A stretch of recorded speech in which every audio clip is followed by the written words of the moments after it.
This week we'll be talking about sport ethics. It is important to learn and reflect on ethics in sport because if we are going to be advocates for fairness, we must look at the underlying principles that guide our decision making. Ethics in general is a complex concept about how we make decisions about right and wrong. It's based on our values and principles, influenced by our upbringing and family, individual life experiences, personal circumstances, and environmental pressure. Think about Deflategate. Did Tom Brady deflate the footballs? And if so, what determined his decision? So what are ethics good for in sports? There's two things. One, to minimize problems of cheating, corruption, scandals, harm, and crime. And two, to convey values in sport and in aspirations to succeed, which is the link between participation and moral development in sport. Ethics are born out of philosophy. So simply put, ethics asks the question, what ought one to do given a certain situation? Ethics are actions. It is something that we practice and do. If you say you value respect, it is not enough to believe it. Your actions will prove your ethics. If you value respect but condone hazing, your ethics are weak.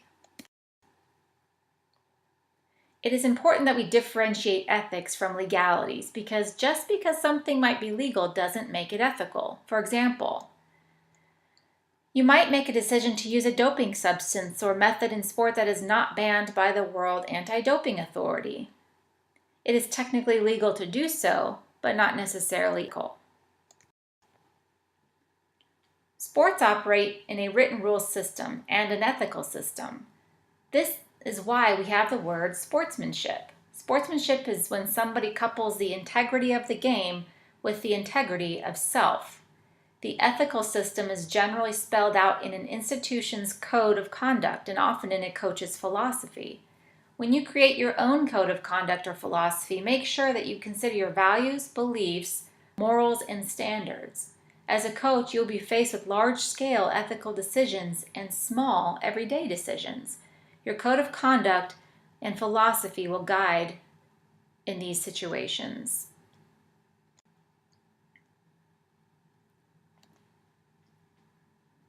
Consider this real ethical dilemma and decide how you would proceed.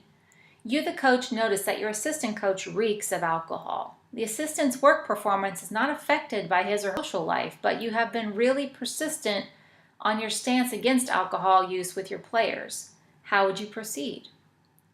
This might be difficult because you're most likely friends with your assistant coach and might understand the ramifications on your friendship or his or her livelihood if they were fired. The importance of your coaching philosophy and ethical standards becomes extremely profound during times of ethical dilemmas. So again, what would you do? Ethics have three components. You might look at them like a three-legged stool, each equal in their influence over your coaching ethical decisions. The first are your values. To have ethics, consider what ought we do in a situation plus your values. We will ultimately choose what we think is good. This is always a bit problematic because our definition of good is very subjective. Our values are prioritized from most important to least important. And our values are reprioritized depending on the situation.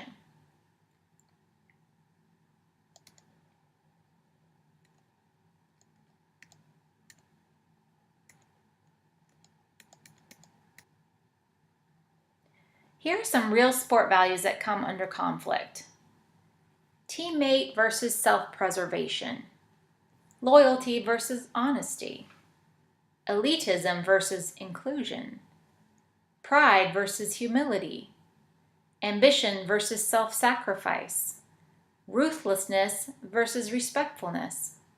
Teamwork versus self-reliance. Warrior versus role model. Think about how each of these examples and see if you can apply them to a specific example. Here's a starter. Take the warrior versus role model value conflict. You might have a strong competitive fire that causes you to play with a warrior mentality and a ruthlessness, but you also have been taught that you are a role model for younger athletes. This kind of battle causes cognitive dissonance that can only be resolved when considering what ought I do and what do I value most. The next leg of the ethics stool is principles. Considering ethical decisions, we must consider what we ought to do, plus our values, plus our principles. It's not enough to do what is good because we can do something that is good and it's still wrong. Principles are deciding what is right from what is wrong. For example, if your team wins a championship, that's good. But if half your team is taking performance-enhancing drugs, then it isn't right. The third leg of the stool is morals. When considering ethical decisions, we must consider what ought we do, plus our values, plus principles, plus morals. Things you have been taught throughout your life that are good and right are your morals. These are the prejudices we absorbed as children. Our morals can be blinders of our particular culture or group because what we were taught might not be seen as right by other cultures or members of society.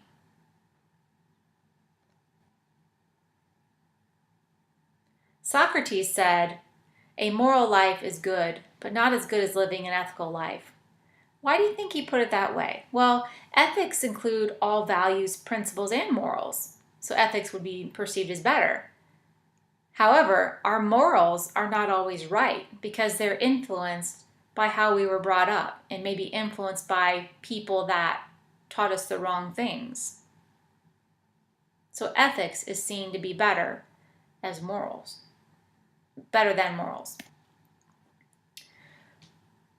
Moral education is lifelong. It is combined lifelong, informal, and formal process of learning in which our own moral sense, personal values, and system of knowing, or epistemology, about morality and moral issues influences our actual doing. In other words, the more we know about morality, the more it will influence our decisions.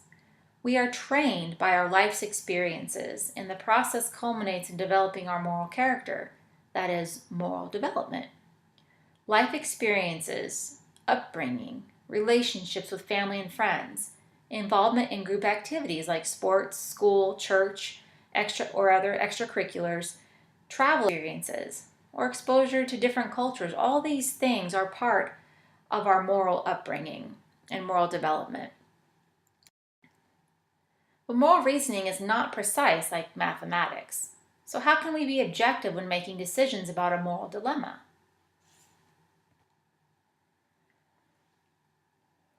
Moral reasoning must be impartial. You should not be asking, what's in it for me? Personal interest should not be the mitigating factor. Impartial reasoning requires that we imagine ourselves in the place of all those affected by the action or policy being evaluated. Consider officiating, where impartiality is key. 2. The positions we take must be systematically consistent. For example, does violating the alcohol policy apply during playoffs? So if you had a team in which you had established some sort of no drinking during the season kind of policy, which of course with high school students should be that way regardless, but in the case of college students, we know that this happens a lot. So coaches will sometimes put in a no alcohol drinking policy during their regular season. Well, what happens if one of their players violates this right as they're getting ready to go into a championship game? Do you have the consistency in your policy to say you're not going to play?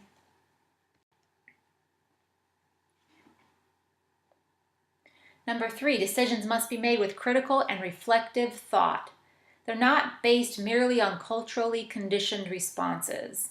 It's easy to be influenced by culture, social or society, and even biological-based presuppositions. So, for example, we see this a lot of times in college basketball games with waving and booing and causing distraction while the opposition is taking a free throw. But would you do the same thing in golf? So we have to consider both contexts and think, well, is it moral to do that in a basketball game and not moral to do that in a golf match? And why would we differentiate? Finally, when considering proper ethical decision making, we have to know our purpose. What ought we do, plus values and principles and morals, plus knowing our purpose. What is your purpose in sport? Is it to provide entertainment? To strengthen the community? Maybe it's a vehicle to provide athletes with competition. Maybe your purpose is just to win. Or is it a place for people to form identity and connection? So part of what we have to know alongside of what we think we ought to do, what our values are, what our principles are, and our morals is knowing what our purpose is. The process of ethical decision-making works in 4 steps. First, get the facts. Don't depend on media or hearsay. Find out the actual dilemma. What are the rules surrounding the situation?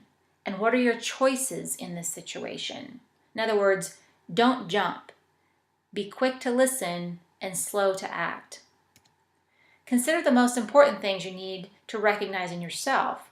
What are your values and principles and morals? And know your biases. Third, make a decision. There will be a cost. Are you prepared to stand by your decision even if it is not popular? Think back to that example about the alcohol policy. If you're going to bench your best player for violating the policy and you end up losing, you have to be able to stand by that decision.